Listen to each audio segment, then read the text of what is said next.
Bonjour, Bonjour. Jérôme Tubiana. Voilà, donc, je vais vous interviewer dans le cadre de cette conférence sur l'Afrique à GEM à Grenoble. Vous êtes donc chercheur indépendant, anthropologue, et le thème de votre conférence cette année sera sur donc, le Tchad, le Soudan et la Libye, guerre sans frontières.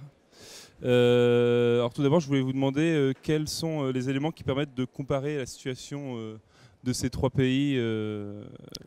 En Pour fait, il ne introduire le s'agit thème pas de de les votre comparer, conférence. mais plutôt de raconter leur histoire commune, hein, qui va être négligée par les gens qui connaissent qu'un des trois. Parce que le Tchad, le Soudan et la Libye forment une espèce de triangle qu'on a dit parfois infernal, de conflits et de déstabilisation l'un chez l'autre successivement, depuis au moins les années 70 et surtout la prise de pouvoir de Kadhafi en Libye. Kadhafi a soutenu des rébellions chez tous ses voisins, donc, y compris au Tchad et au Soudan. Il s'est ensuite brièvement allié avec le Soudan pour favoriser la formation du régime actuel en place au Tchad, celui d'Idriss Déby. Les régimes en place au Soudan et au Tchad sont en place depuis 1989 et 90 respectivement. Le Tchad est resté allié avec Kadhafi jusqu'au bout. Le Soudan a été hostile à Kadhafi et a joué un rôle extrêmement important aux côtés de l'Occident dans sa chute. Encore une alliance paradoxale. Le Tchad et le Soudan ont aussi été en guerre et puis se sont réconciliés un peu avant la chute de Kadhafi à partir de 2010. Aujourd'hui, le Tchad et le Soudan sont en paix, mais ils sont aussi en concurrence en Libye, chacun essayant de soutenir l'un des deux pouvoirs principaux qui se battent pour contrôler le pouvoir central en Libye.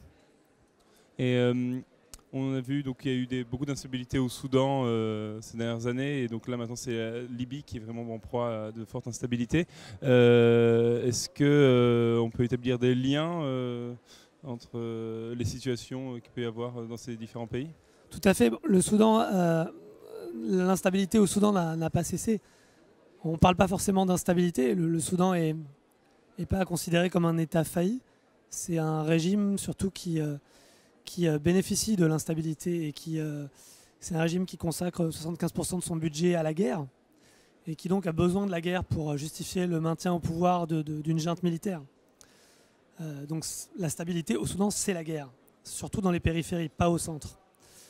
Et le Soudan, par ailleurs, a une histoire qui pour le coup, a diminué de déstabilisation d'autres pays, surtout à l'époque où il était vraiment motivé par une idéologie islamiste. Le Soudan soutenait des islamistes dans toute la région et au-delà. Il a longtemps hébergé Ben Laden en particulier. Et puis c'est un petit peu calmé suite aux pressions occidentales.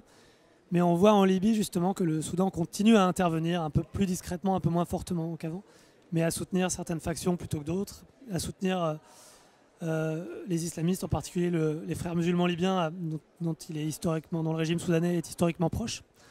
Donc le lien principal, c'est que le Soudan a une tradition d'intervention, et depuis 2011, il intervient en Libye. En réponse, les rebelles soudanais interviennent aussi en Libye de l'autre côté.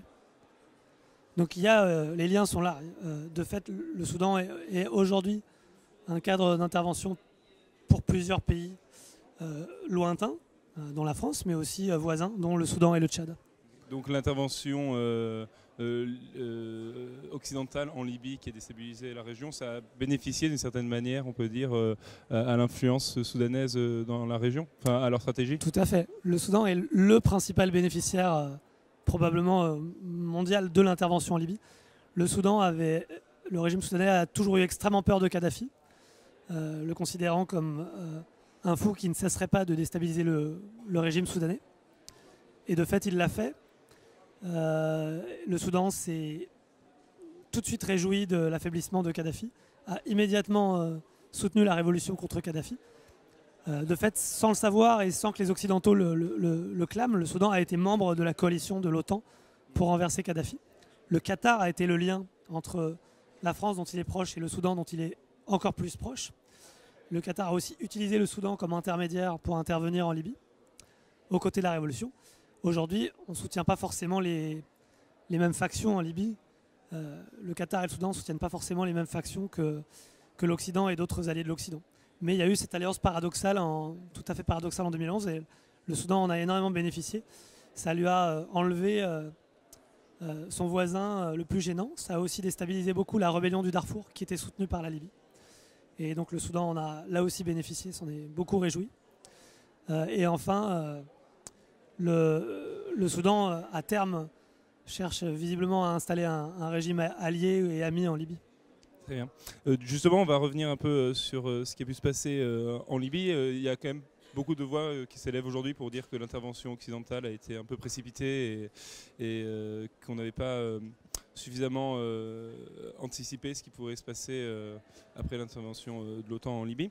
Est-ce que vous pouvez nous en dire plus sur les relations entre l'Union africaine et l'ONU en fait, j'ai lu une interview dans le Monde diplomatique de Jean Ping, qui était président de la commission de l'Union africaine en 2011, et qui explique qu'il y avait des solutions qui avaient été mises en place par l'Afrique de transition face à Kadhafi, etc., qui ont été totalement ignorées par la communauté occidentale. Et il disait notamment que l'Occident voulait tuer un homme et que l'Union africaine entendait changer un système. Est-ce que vous pensez que... Enfin voilà, je voulais savoir votre avis sur les chances de transition qu'il pouvait y avoir. Jean Ping, qui était le président du comité de sécurité de l'Union africaine à l'époque, avait raison. Et la plupart des régimes africains, sauf le Soudan notamment, étaient plutôt favorables à des négociations, même si rien ne dit que Kadhafi aurait accepté les termes de l'Union africaine. Par ailleurs, l'Union africaine était quand même assez gênée parce qu'elle a été beaucoup financée par Kadhafi. Mais pour autant, proposer une solution de transition négociée plutôt qu'une intervention militaire occidentale avec des conséquences régionales qui n'ont pas été calculées, évidemment, c'était une meilleure solution. En dehors de Jean Ping, le président tchadien Idriss Déby a aussi mis en garde contre les risques de déstabilisation de la Libye sans Kadhafi vers le sud. Et rétrospectivement, c'est le Mali qui lui a donné raison, même si par ailleurs, il en a aussi bénéficié indirectement en déployant des troupes au Mali avec succès et en acquérant une stature internationale qui n'était pas la sienne sous Kadhafi. Et qu'est-ce que vous pensez justement du fait que les instances internationales, donc on va dire occidentales, ignorent comme ça les avis, les prescriptions de l'Union africaine dans des problèmes qui les regardent plus, vu que c'est sur leur continent quand même que ça se passe? Parfois elle les ignore, parfois pas. Là, dans le cas de la Libye, je pense qu'il y a eu clairement une volonté française, notamment, avec les Anglais aussi et d'autres, mais notamment française du gouvernement Sarkozy qui à l'époque touchait à sa fin, une volonté d'intervenir pour différentes raisons.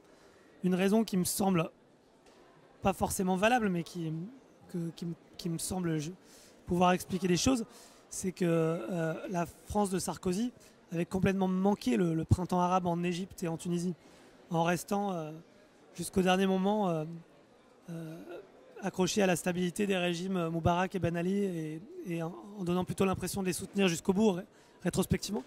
Donc en Libye, on a peut-être essayé de rattraper les choses en montrant qu'on était du côté du printemps arabe et des révolutions, mais sans forcément connaître le contexte d'un pays très isolé et aussi les risques régionaux, ça c'est sûr. En tout cas, c'était clairement une intervention très unilatérale. Par ailleurs, la France n'a pas seulement ignoré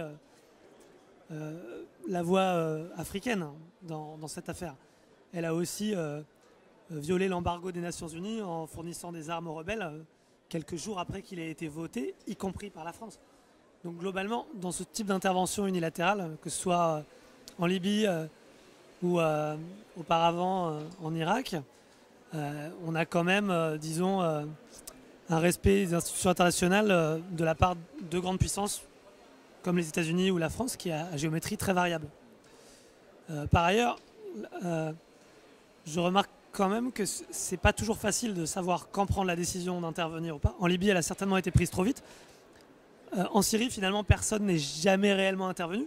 Et aujourd'hui, tout le monde reproche à la France de ne pas intervenir, alors que rien ne dit pour autant que les conséquences soient moins risquées que celles d'une intervention Et puis c'est toujours facile de comparer ce genre de situation alors que c'est pas tout à fait les mêmes jeux d'influence dans les régions, etc. Elles ne sont jamais comparables. Après, on les compare forcément parce que Je pense que malheureusement, les victimes eux-mêmes se comparent en permanence et qu'il y a en permanence une surenchère entre les victimes dans différents pays pour dire nous, on n'est plus touchés. Par exemple, quand on travaille sur le Soudan, qui est rarement une priorité, on entend toujours dire que la Syrie est plus importante, alors que si on compare les deux conflits en termes de morts, de violences, d'utilisation de l'aviation, par exemple, par le régime, on est dans des situations relativement comparables. Et on peut aussi comparer parfois. D'ailleurs, on a vu aussi qu'il y a quelques années, on parlait beaucoup plus du Darfour et la situation en Sud-Soudan, etc. Vous pensez que le fait que le Sud-Soudan ait pris son indépendance, ça a joué de cette manière, dans le fait qu'on en parle moins aujourd'hui, il y a une stabilisation Il y a toujours eu depuis le départ une espèce de concurrence entre les conflits dans la zone, et en particulier entre le conflit au Soudan du Sud et le conflit au Darfour. À un moment, on a pu dire que le Darfour était plus important, mais il y a quand même toujours eu la crainte que le conflit au Darfour ne complique la paix au Soudan du Sud. Ce qu'on a vu en fait, ce qui s'est passé, c'est que dans les deux cas, l'absence d'intervention et l'excès d'intervention ont été regrettables parce qu'on a finalement négligé le Darfour, en tout cas au niveau des gouvernements. La mobilisation a été très forte pour le Darfour, mais ça n'a pas empêché le gouvernement américain d'être relativement indifférent au Darfour. Donc on a plutôt négligé le Darfour pour permettre au Soudan du Sud de devenir indépendant, en se disant que le régime de Khartoum ne supporterait pas des diktats sur les deux régions. Donc en gros, on a vendu le Darfour pour avoir la paix au Soudan du Sud et ça n'a pas marché. C'est aussi une erreur de calcul, puisque les Soudanais du Sud ont commencé à se battre et à se battre entre eux-mêmes sans une intervention massive du Soudan. Donc maintenant, le résultat, c'est qu'on a toujours une guerre au Darfour, on a une guerre au Soudan du Sud et on a deux autres guerres qui sont réapparues l'année même de l'indépendance dans d'autres régions du Soudan à cause de l'indépendance du Soudan du Sud. Donc du coup, voilà, ma question c'était aussi de dire que malheureusement les conflits qui nous impliquent nous plus en tant qu'occidentaux en Libye et en Syrie ont tendance à éclipser donc ces conflits qui il y a quelques années faisaient l'actualité, donc notamment au Darfour, etc. Voilà, je pense que j'ai terminé mes questions.